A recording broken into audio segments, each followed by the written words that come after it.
طلال چودھری صاحب بننے کیا جا رہے ہیں آپ یہ بتا دیں. آپ غدار غدار غدار، یا تو آدھی قوم غدار ہو جائے گی، سر کاٹے گی ایک دوسرے کے، تو یا پھر اس کا کوئی مسئلے کا حل نکلے گا. آپ بتائیے کیا دیکھتے ہیں؟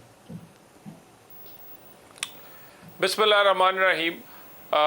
سب سے پہلے تو ملک صاحب جس دن عدم اعتماد کی تحریک نہیں بھی آئی تھی اس وقت کے ان کے دعوے دیکھ لیں، اور اس کے بعد پھر یہ جو انہوں نے کہا تھا ہم قوم کو سرپرائز دیں گے، اور سرپرائز جو ہے وہ جو نکلا ہے وہ بھی آپ کے سامنے ہے.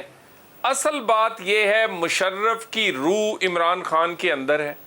یہ اس کے پولنگ ایجنٹ، اس کے ریفرینڈم کے پولنگ ایجنٹ رہے ہیں. انہوں نے وہی آئین کے ساتھ کھلواڑ کیا ہے جو آمر کوئی کر سکتا ہے. ایل ایف او، پی سی او اور اس رولنگ میں کوئی فرق نہیں ہے. نہ ہم الیکشن سے ڈرتے ہیں، نہ ہم الیکشن کو لمبا عرصے کے لیے مؤخر کرنا چاہتے ہیں، مگر یہ کھیل کیسے کھیلا جا سکتا ہے کہ کوئی ایک سپیکر، ڈپٹی سپیکر آئے، وہ اٹھا کر اپنی مرضی کی کوئی رولنگ دے، اس پاکستان کے آئین کو تہہ و بالا کرے اور ان کے پورے نظام کو تہہ و بالا کرے اور وہ چلا جائے. نہیں نہیں نہیں.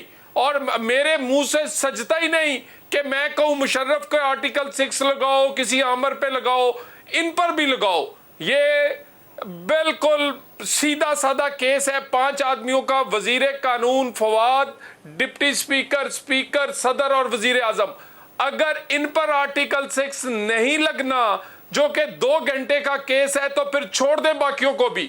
پھر یہ کہنا چھوڑ دیں آئین اور قانون کا. پھر کہیں کہ ہر بندہ اپنی مرضی کرے، جس کا جو دل کرتا ہے وہ کھلواڑ کرے اور اس 22-24 کروڑ کے ملک کو تباہ و برباد کر دے. وہ خدا کا واسطہ ہے، آپ جاتے جاتے پہلے آپ غریب کا چولہا پاکستان کو اجاڑ گئے ہیں، اب اس کی امیدیں پاکستان کی جو مستقبل ہے اس کو بھی تباہ کرنا چاہتے ہیں، اور کہتے ہیں میں نے بڑا سرپرائز دی ہے.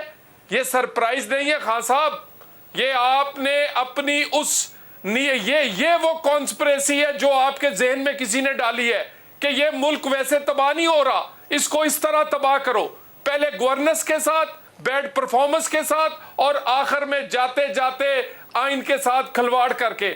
اس کا حساب پہلے ہوگا، انتخاب بعد میں ہوگا.